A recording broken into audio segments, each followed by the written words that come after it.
Buenas tardes a todos. Mi nombre es Javier Peña, soy vuestro profesor del ámbito científico-tecnológico de nivel 2 y vengo a presentaros la tercera clase virtual de grado en ESO de nivel 2.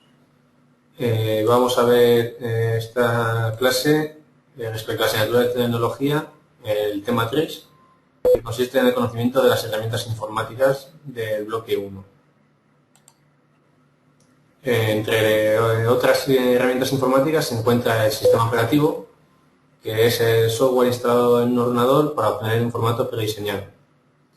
Se inicia automáticamente al arrancar el ordenador y sus principales actividades son la comunicación con periféricos, como pueden ser impresoras, ratón o la misma pantalla del ordenador, la coordinación del procesamiento de trabajos concurrentes, la administración de la memoria, bien RAM o la memoria del disco duro, la administración de programas y datos y la supervisión, contabilidad y seguridad de recursos del ordenador. Otra herramienta informática son los programas CAD, que son también, las siglas significa diseño asistido por computadora. Son un conjunto de aplicaciones informáticas que permiten a un diseñador determinar un producto a fabricar. Las ventajas son dibujar de manera ágil, rápida y sencilla, intercambiar información mediante archivos y no solo papel, proporcionar un acabado y presentación perfectos, ya que podemos realizar modificaciones antes de proceder a la impresión del diseño, y entre otras se dan varias aplicaciones como programas centrados en arquitectura, sistemas de información geográfica, optimización de producción mecánica, un diseño mecánico en 2 dimensiones y 3 dimensiones y un acabado fotorrealístico. Otro tipo de herramientas informáticas son los procesadores de texto, que son aplicaciones básicas utilizadas para redactar informes u otros documentos. Incorporan una serie de plantillas para facilitar la escritura y entre los más conocidos se encuentra el Word, que es el de Microsoft, un programa de Microsoft. Por otro lado, también tenemos hojas de cálculo, que es un programa que permite manipular documentos numéricos dispuestos en tablas. Estas tablas están compuestas por filas y columnas, y en cada intersección de una fila con una columna se encuentra la celda donde podemos introducir el valor que queramos usar. Estas hojas de cálculo pueden ser editadas, modificadas y archivadas para un posterior uso. Por otro lado, tenemos también bases de datos que se usan para crear y manejar gran cantidad de datos. Permite organizarlos en una tabla en función de multitud de campos, no solo en función del nombre. Se puede almacenar en función del número de factura o en función de la dirección, del domicilio. Otra herramienta informática es Internet, que es la interconexión de redes informáticas a través de la línea telefónica. Como todos sabéis, todas las páginas web empiezan por www, que su significado es el de World Wide Web. Y por último, recordar también que existe un sistema de software libre que puede ser distribuido, modificado y copiado por cualquiera con un ordenador. No se debe de confundir el software libre con un software gratuito. El software gratuito es aquel que se puede descargar sin coste alguno, pero no viene acompañado por el código para poderlo modificar. Mientras que el software libre viene adjunto el código fuente del programa para modificarlo a nuestro antojo. Puede solucionar problemas o implantar mejoras. Los principales programas libres que se encuentran en el mercado y los más conocidos son Linux y OpenOffice. Con esto acabamos el tema de tecnología y vamos a pasar a estudiar los temas de matemáticas. El tema 7, que que tiene que ver con los porcentajes del bloque temático 1, y los dos primeros del bloque temático 2, que son el tema 1, las sucesiones numéricas, y el tema 2, las expresiones algebraicas. Recordad que un porcentaje es la forma de expresar un número como una fracción de 100. Representa el número de partes de 100 que nos interesan, seguido del símbolo del tanto por ciento, que es el que tenéis aquí en pantalla. Existen dos formas de calcular un porcentaje. Por un lado, una regla de 3 directa. Si lo que a nosotros nos interesa es el 20%, es decir, las 20 partes de 100, podemos hacer el cálculo respecto a otro número haciendo una regla de 3 directa, diciendo que el 20%, es decir, 20 es a 100, como X será a 500, que es la cantidad en la que queremos calcular el 20%. Otra forma, recordad que la regla de 3 directa, la forma de solucionarlo es multiplicando en ASP. De esta forma, para este ejemplo que os pongo aquí, 20 es a 100 como X es a 500, multiplicaremos 20 por 500 y lo dividiremos por 100 para poder calcular la X. Otra forma de cálculo de los porcentajes es mediante el producto del tanto por ciento decimal por el número. El tanto por ciento decimal se obtiene a partir del tanto por ciento dividido por 100. Es decir, para hacer el mismo ejemplo que os he comentado anteriormente, si queremos calcular el 20% de 500, primero calcularé el tanto por ciento decimal, es decir, 20 partido por 100, que es 0,2, y lo multiplicaré por 500, obteniendo el mismo resultado que anteriormente. Otros factores o otros conceptos a tener en cuenta y a estudiar es el aumento y la disminución porcentual. Ambos dos se basan en el índice de variación, que es el número por el que se multiplica una cantidad inicial para obtener la cantidad final tras una variación, bien un aumento o una disminución. Si tras ese periodo de tiempo la cantidad aumenta, el índice de variación será igual a 1 más la variación porcentual. La variación porcentual es el porcentaje partido por 100. Por lo tanto, el índice de variación será igual a 1 más P partido por 100. Sin embargo, si esa cantidad pasada un periodo de tiempo disminuye, el índice de variación será igual a 1 menos la variación porcentual. Es decir, 1 menos P partido de 100. Por otro lado, también debemos de estudiar lo que es el interés bancario. Existen fundamentalmente dos tipos de interés, el simple y el compuesto, de los cuales solo vamos a estudiar el simple. El interés simple es el beneficio que obtiene una persona o un banco al prestar un capital y es constante, no aumenta ni disminuye en el tiempo como el interés complejo. Para poder calcular el interés tenemos que saber lo que es el rédito, que es el interés que producen 100 euros durante un año y se representa con la letra R minúscula. De esta forma, el interés anual, que se expresa como I, será igual a C por R por T partido por 100, donde C es la cantidad o el capital, R es el rédito y T es el tiempo y se divide por 100. Si queremos calcular el interés mensual, aplicamos la misma fórmula anterior, pero en este caso en vez de 100 dividimos entre 1200, ya que si el interés anual es 100, el interés mensual será 12 veces. Por eso multiplicamos el 100 por 12, ya que un año tiene 12 meses. Si queremos calcular el interés diario, se aplica la misma fórmula, C por R por T, y se divide entre 36.000. ¿Por qué 36.000? Porque el año se considera dentro de los intereses que tiene 360 días. Por lo tanto, será 360 veces más grande que el anual. Por lo tanto, habría que multiplicar 360 por 100. Vamos a pasar al tema 1 del bloque temático 2, que son las sucesiones matemáticas. Que una sucesión es el conjunto de números ordenados de forma regular siguiendo una regla. De esta forma, la expresión general de una sucesión sería la que presenta aquí en pantalla. A sub n es igual a sub 1 más a sub 2 más a sub 3 más a sub 4 y así sucesivamente hasta sumar el último término, que será a. Cada uno de los términos con un subíndice se le llama término. Cada uno de estos elementos con su índice se llama término. Y a sub n es el término general, representando cualquier número de la sucesión, ya que podemos cambiar la n por cualquier número y proceder a calcularlo. Se dice que una sucesión es recurrente si un término se puede definir en función de los anteriores.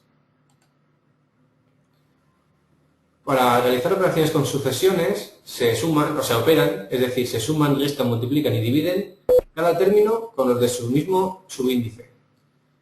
Otro tipo de sucesión es la progresión aritmética, que es la sucesión donde cada término es igual al anterior más una constante llamada diferencia, perdón, que puede ser o positiva o negativa. La forma general de expresarlo es la fórmula que aparece aquí en pantalla. A sub n será igual a sub 1 más n menos 1 por d, donde n será el término a calcular y d es el término constante. La diferencia, perdón. En este caso, si queremos calcular la suma de los x primeros números, hay que aplicar la fórmula que aparece en pantalla, donde la suma será igual a el primer término, que se llama a sub 1, más el último de los términos sobre los que queremos calcular la suma, ¿vale? Si fueran los 10 primeros términos, esta n y esta n la sustituiríamos por un 10. De esta forma la suma sería igual a el valor del término 1 más el valor del término 10 entre 2 multiplicado por 10, que es el número de términos.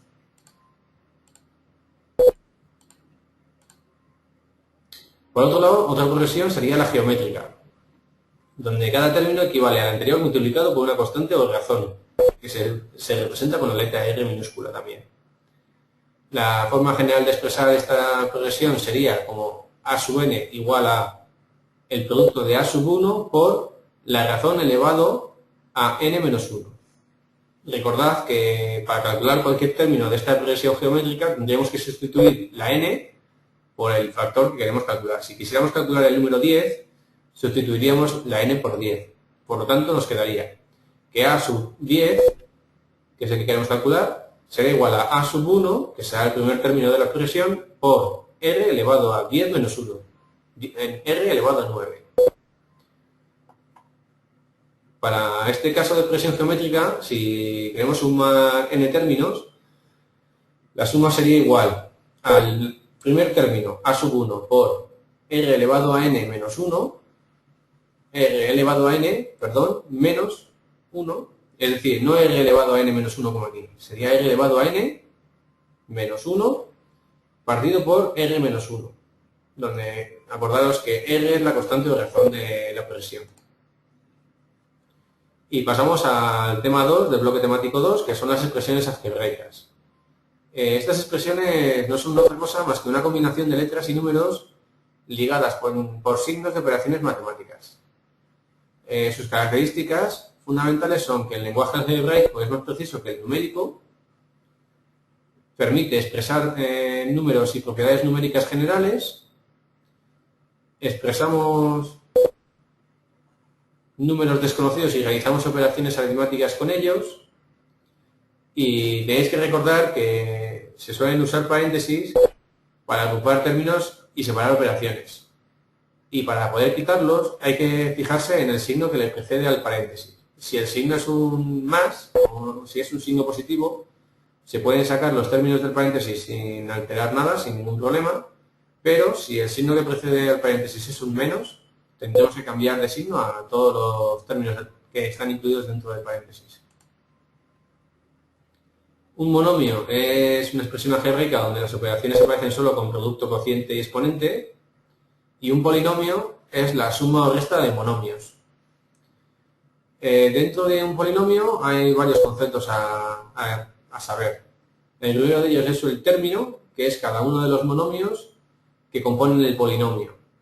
Por otro lado es el grado, que es lo que se le llama el exponente de mayor término, y será el grado del polinomio.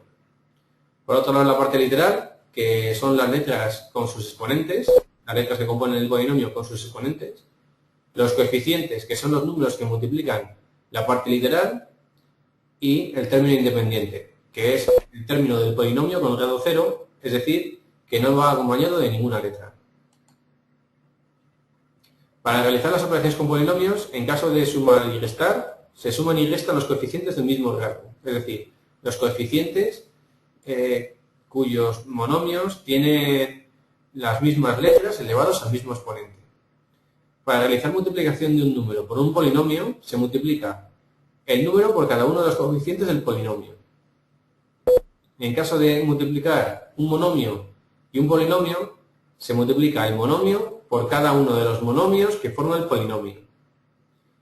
Y en el caso de que queramos multiplicar dos polinomios, se multiplica el primero de los monomios por todos los del otro polinomio, seguido del producto del segundo de los monomios por todos los monomios del polinomio, y así sucesivamente hasta finalizar con todos los monomios de uno de los dos polinomios, del primero de ellos. También hay que tener en cuenta las identidades o igualdades notables, ¿vale? Son solo 3, entonces, de cara a poder simplificar polinomios y sacar factor común, es muy importante que las sepáis y las dominéis, ¿vale? Recordad que la suma de a más b elevado al cuadrado no es igual a al cuadrado más b al cuadrado, ¿vale? Es a al cuadrado más 2 veces a por b más b elevado al cuadrado. Sin embargo, a menos b al cuadrado es igual a al cuadrado menos 2 veces a por b más b al cuadrado, o menos 2 por a por b, ¿vale? Estos términos, que serían los monomios, ¿vale? Aunque no tengan el signo por entre medias, significa que 2 multiplica a y a multiplica b y a. Es decir, que estos todos se están multiplicando entre sí. Y por último, la última de las identidades es que a más b por a menos b es igual a al cuadrado menos b al cuadrado.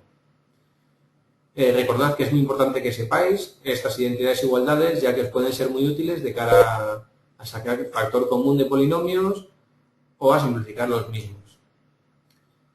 Y por último vamos a hablar de la división de polinomios, que se puede hacer fundamentalmente de dos formas. La primera de ellas es la que veis aquí en pantalla, en la cual se pondría el polinomio a dividir como dividendo, perdón. Este sería el dividendo, que es el polinomio al que queremos dividirle entre x2 más 1, que sería el divisor. Ponemos el dividendo y en caso de que no tenga todos los términos, este tiene x a la 5, x a la 4 y x a la 2, pero no tiene x a la 3, por lo tanto dejamos un hueco, ¿vale? Y lo ordenamos de mayor a menor, según el exponente del monomio. Y lo vamos a dividir entre x2 más 1. Bien. Empezamos a la hora de dividir fijándonos en el término de las x, en el término de las letras, ¿vale? En este caso tenemos x5 y en este caso x2. Para multiplicar polinomios de la misma base simplemente tendremos que sumar los exponentes. Por lo tanto, para obtener un x5 aquí y poder eliminar este término, aquí necesitaré un x3. Bien, una vez que en el cociente ponemos el primero de los términos, que es x3, si lo ponemos con un signo positivo, todos los términos que salgan de x3 por x2 o por 1 vendrán aquí con signo negativo. Mientras que si le ponemos con signo negativo aquí, el x3 pasará aquí con un signo positivo. Bien, pasamos a la primera parte. Primer paso entonces. Multiplicamos x3 por x2 más 1. x3 por 1 será x3, que viene con un signo negativo, ya que aquí lo tiene positivo. Y x3 por x2 es x5, que viene aquí restando. ¿Vale? Una vez que tengamos esta primera operación, hacemos una raya y restamos el dividendo menos lo que acabamos de obtener. x5 menos x5 nos daría 0. 4x4 menos 0, 4x4. Aquí es 0 menos x3 menos x3. Y esto, como se resta 0, queda igual. Calculamos el segundo término del cociente. ¿Cómo? Si tenemos aquí 4x4, lo que nos interesa para poder eliminarlo es tener aquí menos 4x4. Que para eso tenemos que multiplicar por x2. ¿Qué número multiplicado por x2 nos dará 4x4? Bien, pues 4x2. ¿Por qué? Porque 4x2 por x2 es 4x4. Como queremos que aquí venga con un signo negativo, aquí estará con un signo positivo, más 4x2. Y multiplicamos todos los términos. 4x2 por 1, 4x2 que viene con un signo negativo. Y 4x2 por x2 es 4x4 que viene con un signo negativo. Bien, restamos, el 4x4 menos 4x4 nos da 0, este queda igual, Este, que sería 3x2 menos 4x2, queda menos x2, este queda igual y este queda igual. Siguiente término. Queremos obtener más x3 aquí, porque ya tenemos aquí menos x3. Para obtener más x3, x2 lo tenemos que multiplicar por menos x.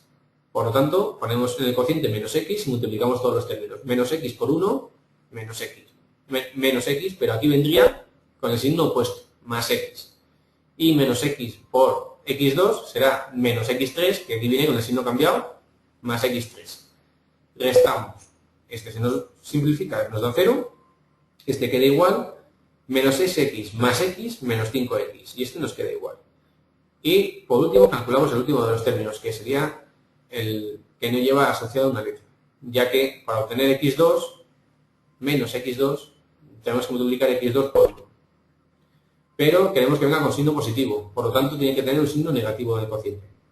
Menos 1 por más 1 es menos 1, que viene con el signo cambiado aquí, más 1. Y menos 1 por x2 es menos x2, que viene con el signo cambiado, más x2. Y al sumar, obtenemos que esto nos da 0, menos 5x menos 0 da menos 5x, y menos 8 más 1, menos 7. Y este es el resto de la división. Por lo tanto, este polinomio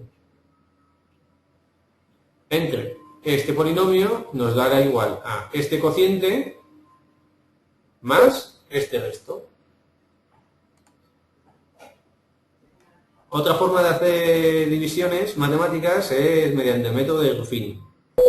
Para hacer la aplicación de este método, lo primero que tenemos que hacer es presentar lo que será el polinomio dividendo y el polinomio divisor.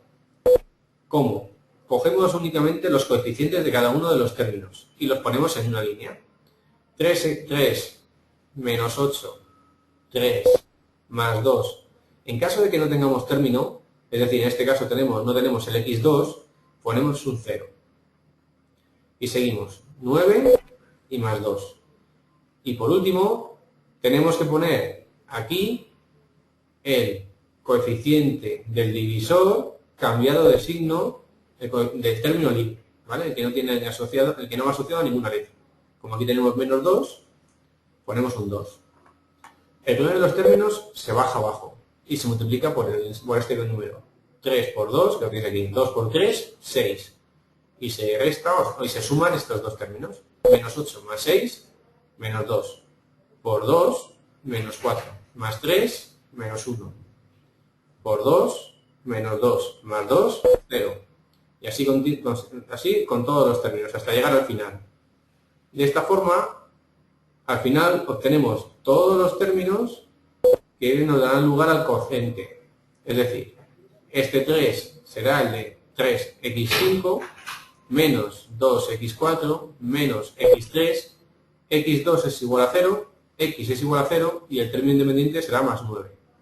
Y el resto es 20, obteniendo el mismo resultado que anteriormente.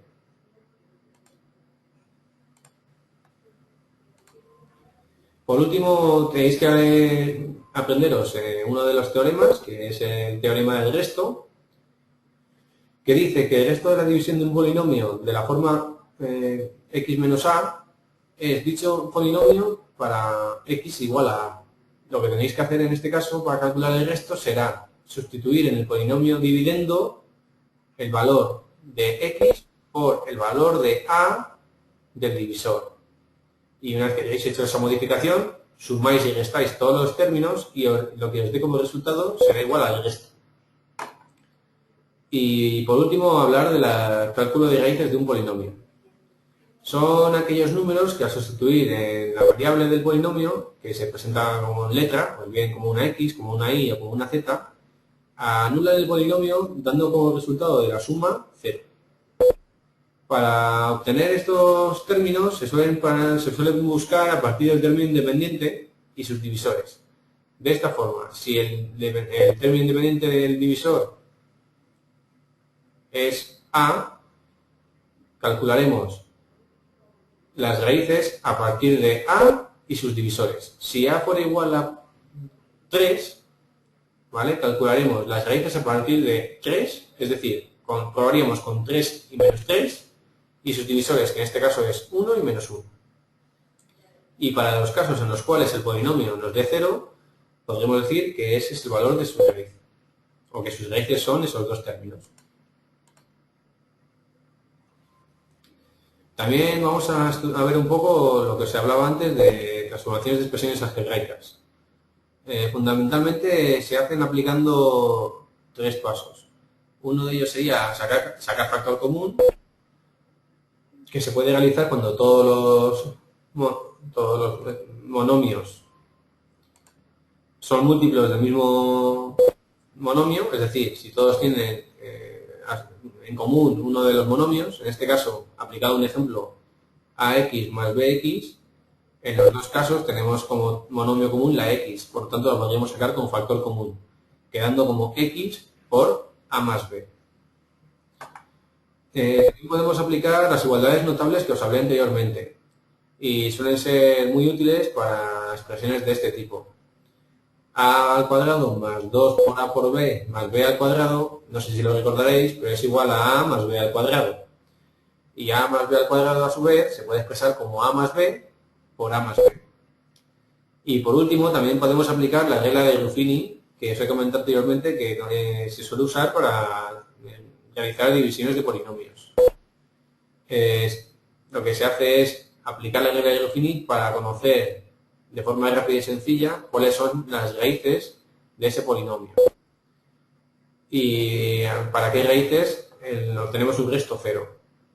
De esta forma podemos hacer una división entera del polinomio, ¿vale? Si hacemos la división de este polinomio 2 veces, una de ellas por x menos 2 nos daría un resultado entero y otra de ellas por x más 3 nos daría también un resultado entero, que es este polinomio de aquí. Por lo tanto, al no tener resto, podemos decir que este polinomio es igual al producto de los 3 que hemos obtenido por división, donde las raíces que hemos obtenido son el menos 2 y el más 3. Por último, vamos a ver los 3 primeros temas de Ciencias de la Naturaleza del bloque temático 2. Son 3 temas bastante extensos, por lo tanto no he podido entrar en detalle en muchos de ellos, pero sí que podéis ver al menos las nociones más importantes de estos temas en esta presentación. Respecto al tema 1, vamos a ver el tema 1, que son las personas y la salud, el tema 2, que tiene que ver con la reproducción humana, y el tema 3, que tiene que ver con la alimentación y la nutrición humana. El tema 1.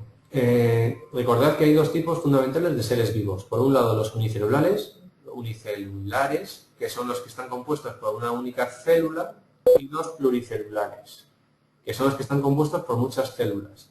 Los humanos estamos constituidos de menor a mayor por una célula. Cuando se acumulan un conjunto de células da lugar a un tejido, un conjunto de tejidos dará lugar a un órgano y un conjunto de órganos a un aparato. Y recordad también la estructura celular, o tendréis que aprender la estructura celular, ¿vale? Fundamentalmente está compuesta por una membrana plasmática, que es la membrana que rodea la célula, o la pared que rodea la célula, un citoplasma, que es el que se encuentra entre la membrana y el núcleo y contiene todos los orgánulos, y un núcleo, que es el orgánulo central de la célula. Fundamentalmente los factores que determinan la salud son los biológicos, los ambientales, el estilo de vida y los sistemas de asistencia sanitaria. Los factores biológicos son las características genéticas y el envejecimiento celular. Los ambientales tienen que ver con la contaminación biológica, la atmosférica, la química o la contaminación físico-social y social, cultural.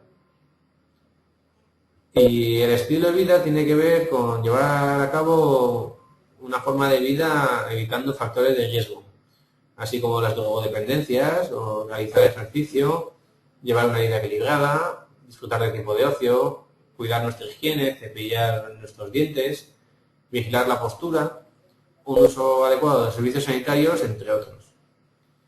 Y los sistemas de asistencia sanitaria trabajan o han de ser de una buena calidad, amplia, es decir, que cubra más de un campo, rápida y económica. Existen diferentes tipos de enfermedad. Según su localización o el órgano que afecten, pueden ser pues, cardíacas, afectan al corazón u óseas.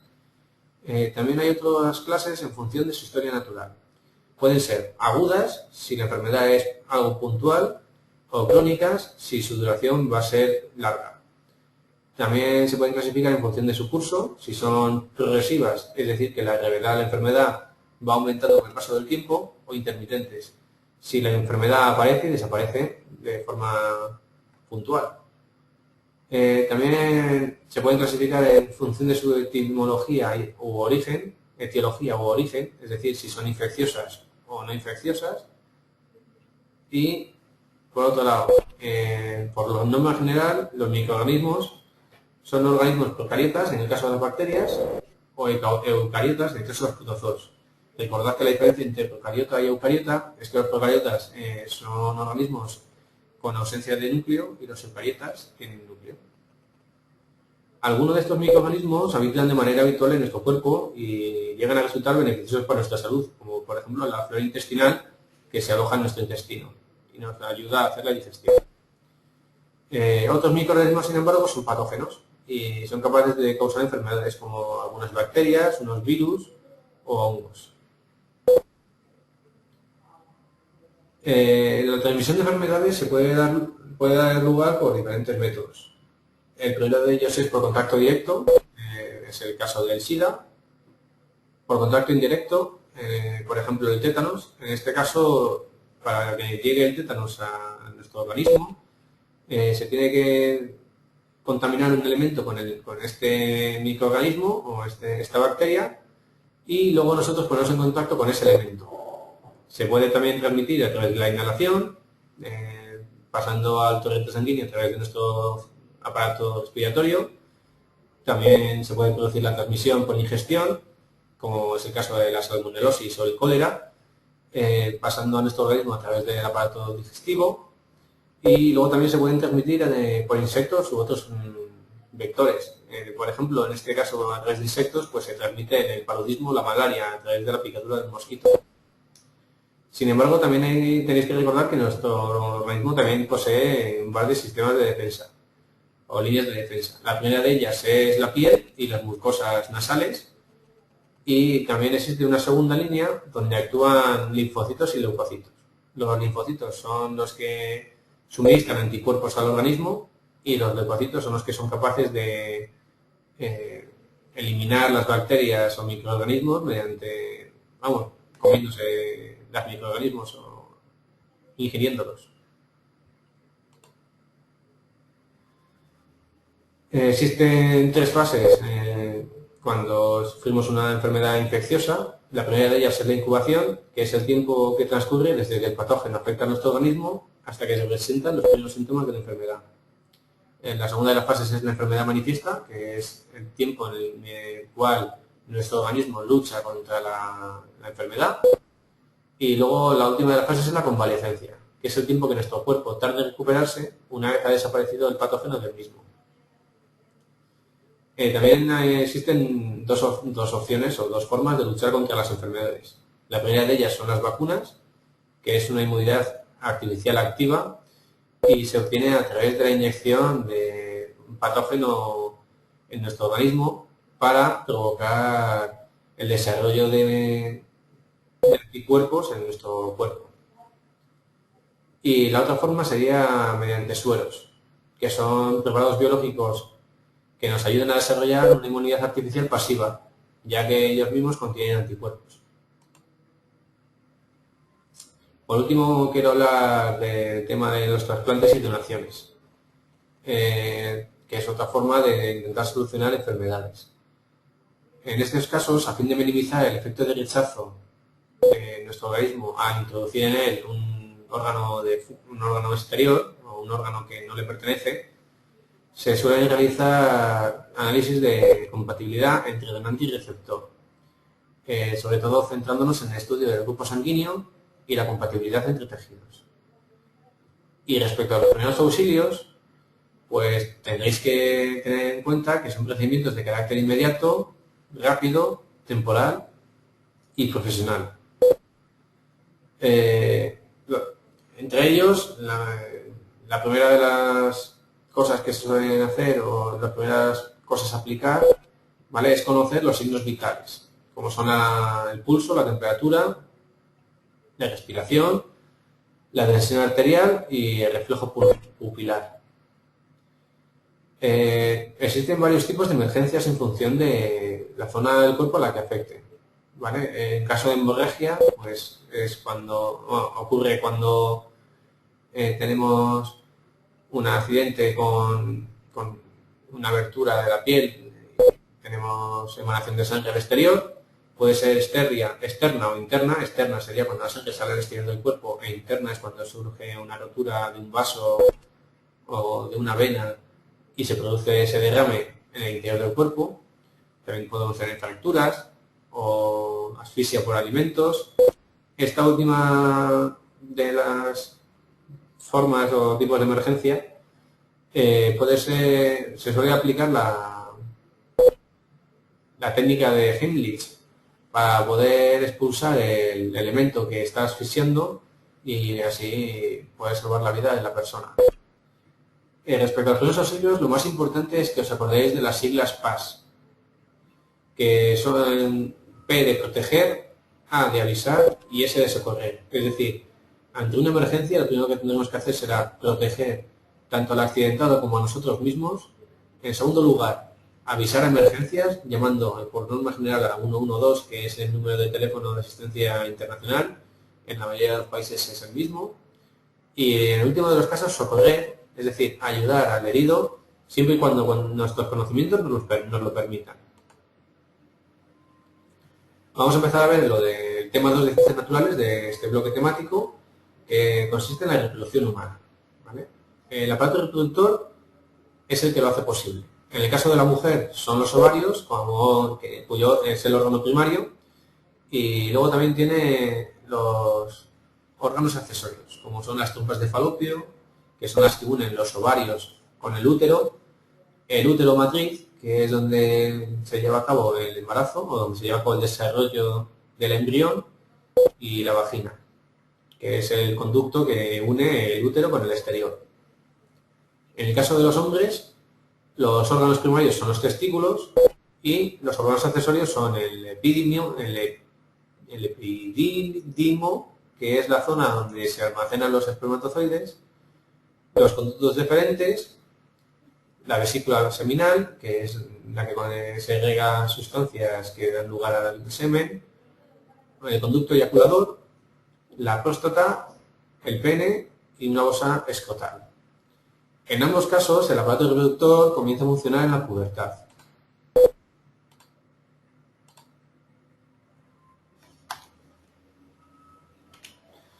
Vale, si nos centramos en las dos células reproductoras, en el caso del hombre es el espermatozoide, su formación tiene lugar en las paredes de los túbulos seminíferos de los testículos, ¿vale? Y es una célula muy pequeña que contiene tres partes bien diferenciadas: una cabeza, un cuello y una cola.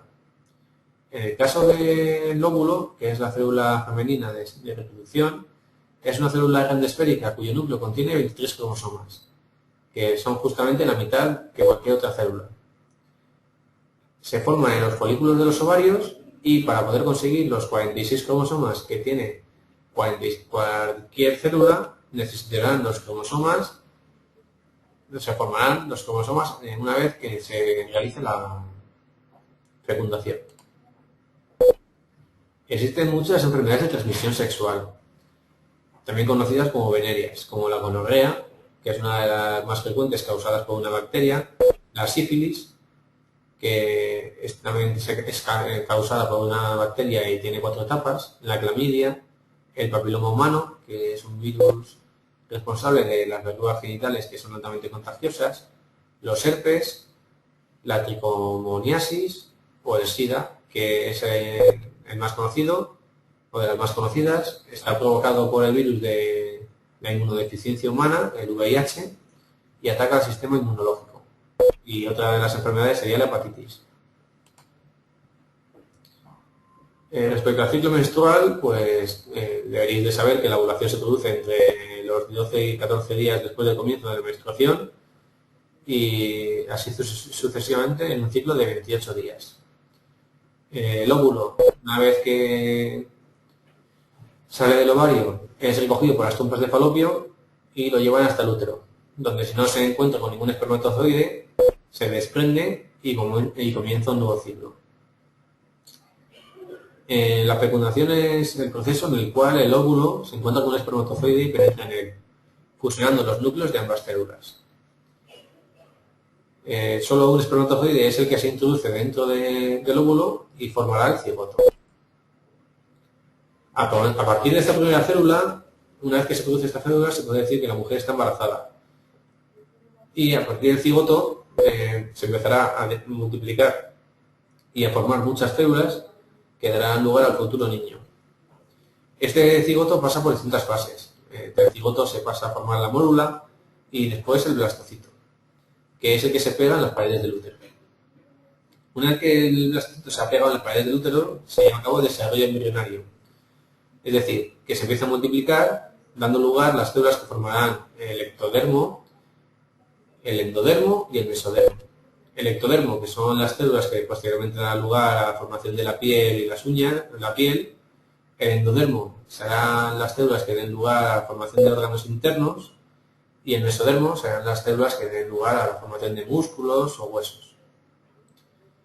A los 3 meses se forma la placenta, que es una envoltura del embrión a través de la cual la madre alimenta al embrión. Y no solo lo alimenta, sino que también consigue eliminar los productos de desecho. La forma de conexión del embrión y la placenta con la madre es el cordón umbilical, que que permite el riego sanguíneo y conecta el del embrión con el de la madre. De esta forma, a través del corriente sanguíneo consiguen, por un lado, pasar los nutrientes y, por otro lado, también pasar los desechos para poderlos excretar al exterior. Existe multitud de métodos anticonceptivos y de formas distintas. Por un lado están las hormonales, como la píldora. También existen dispositivos intrauterinos, como el DIU, métodos de barrera, como el preservativo o el diafragma. También en formas de esterilización voluntaria, como la ligadura de trompas en el caso de mujeres o la vasectomía en el caso de los hombres. Y también existen otros mucho menos eficaces, como la abstinencia periódica, el método diafino, la medición de la temperatura basal, espermicidas o interrumpir el coito.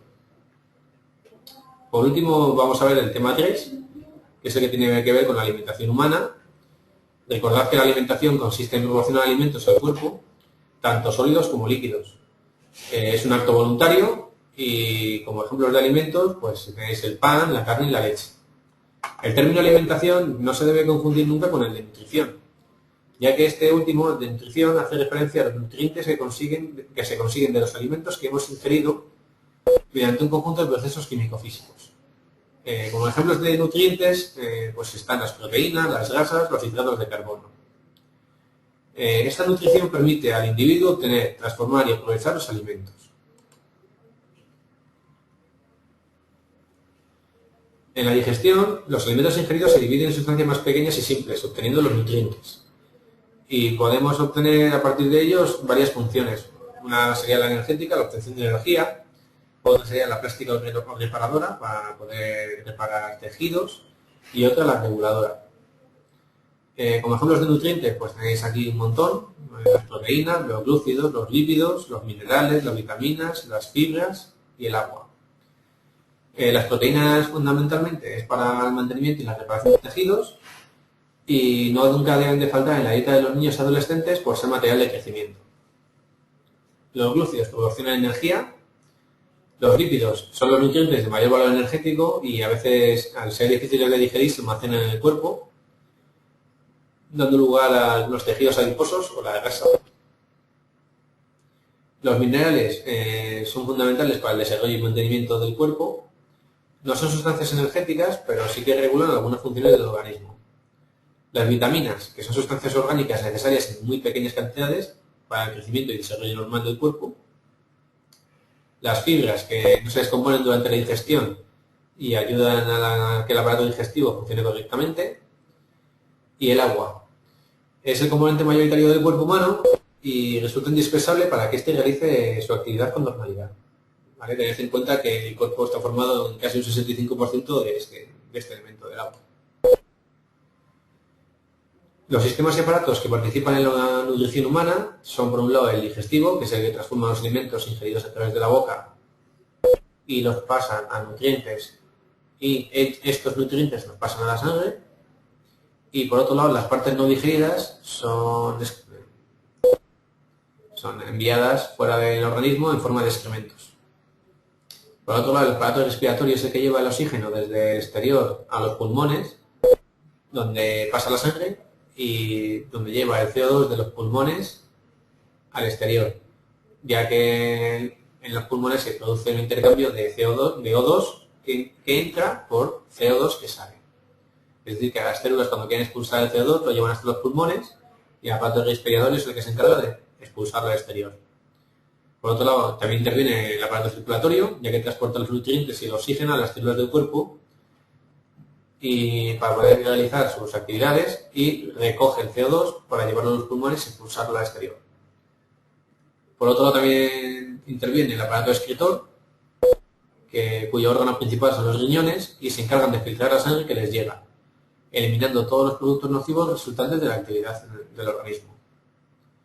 Y por último, también interviene el sistema nervioso y hormonal, que se encarga de regular y coordinar la actividad entre los diferentes aparatos. Fundamentalmente, las partes del aparato digestivo son dos. Por un lado, el tubo digestivo, que es el conducto de los 10 metros que une la boca con el ano. Y por otro lado, un montón de varias glándulas anexas, como las glándulas salivares, que son las que suministran la saliva a la boca para poder facilitar el masticado, el hígado, que es el que secreta la bilis, el páncreas, que es el que secreta, el jugo pancreático, que facilita la digestión, y luego también nos encontramos varios órganos a lo largo del tubo digestivo. ¿Vale? El primero de ellos es la boca, donde se lleva a cabo la digestión mecánica, donde se mastica la comida. Luego sería la faringe y la laringe, que es el tubo que conecta la boca con el estómago, órgano donde tiene lugar la digestión. Luego pasaríamos al intestino delgado, que se divide en tres partes: el duodeno, el yeyuno y el ileón. Después el intestino grueso y por último el recto, que desemboca en el ano. Las funciones del aparato digestivo pues es fundamentalmente la digestión mecánica y química, mecánicas en la boca y química fundamentalmente en el estómago, para la absorción de nutrientes, y por último la defecación, que sería la eliminación de los excrementos. Existen varias enfermedades relacionadas con el aparato digestivo, como la apendicitis, que consiste en la inflamación del apéndice por retención de desechos; la cirrosis, que consiste en la degeneración irreversible del tejido hepático; la hepatitis, que consiste en una inflamación del hígado; el estreñimiento, que consiste en la disminución de la evacuación del intestino debido a la falta de fibra en la dieta; la diarrea, que consiste en una alteración de las heces que conlleva una baja absorción de líquidos y nutrientes; caries dentales, o las caries de la boca, de los dientes de la boca, que se producen debido al ataque del esmalte por parte de las bacterias de la boca; cálculos biliares, que consisten en una deposición de piedras en la vesícula biliar; las peritonitis, que son la perforación de los intestinos; una dispepsia, que consiste en una digestión pesada por una dieta inadecuada; una gastritis, que consiste en la inflamación de la mucosa gástrica; o una gastroenteritis, que consiste en la inflamación de la membrana interna del intestino.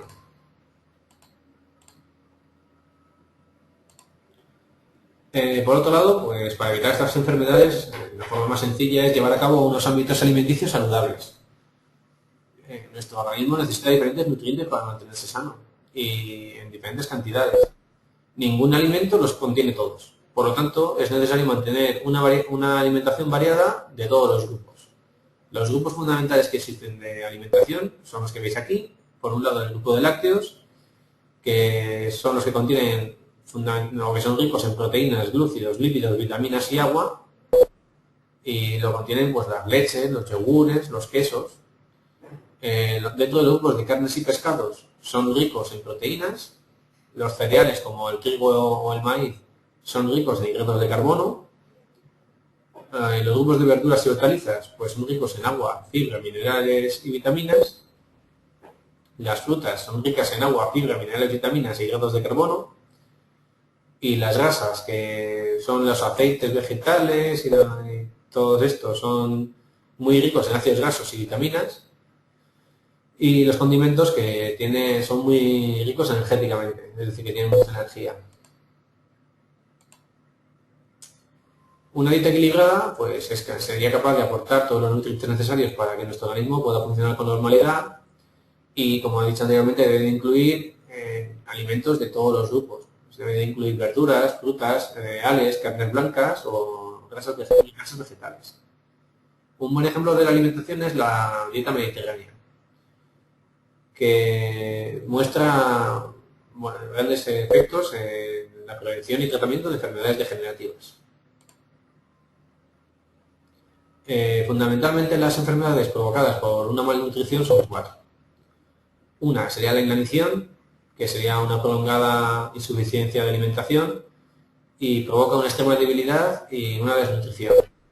La obesidad, que sería un exceso importante de grasas, una retención de agua o retención de líquidos o ambas a la vez. La anorexia consiste en un miedo intenso a aumentar de peso y presenta una significativa pérdida de peso corporal. Y por último la bulimia, que sería una incapacidad de dominar los impulsos de comer o de alimentarse. Posteriormente se sienten incómodos o sienten vergüenza de sí mismos y se provocan el vómito. Con esto daríamos por finalizada la clase virtual de nivel 2, la tercera clase virtual, graduada en eso, del ámbito científico-tecnológico. Sé que es un poco más larga de lo normal, pero también ahí podéis ver que muchos de los términos ya son conocidos por vosotros y no llevarán muchos problemas. De todos modos, cualquier duda que tengáis sobre cualquiera de los temas que hemos tratado en esta clase o queráis algún tipo de información adicional o algún ejercicio en el caso de las matemáticas o alguna aclaración, no dudéis en poneros en contacto conmigo, o bien por correo electrónico, o bien con una consulta telefónica, o bien citándome para una tutoría presencial. Estoy a vuestra disposición, no lo olvidéis. Pues nada, lo dicho, nos vemos la semana que viene en la siguiente clase virtual. Un saludo.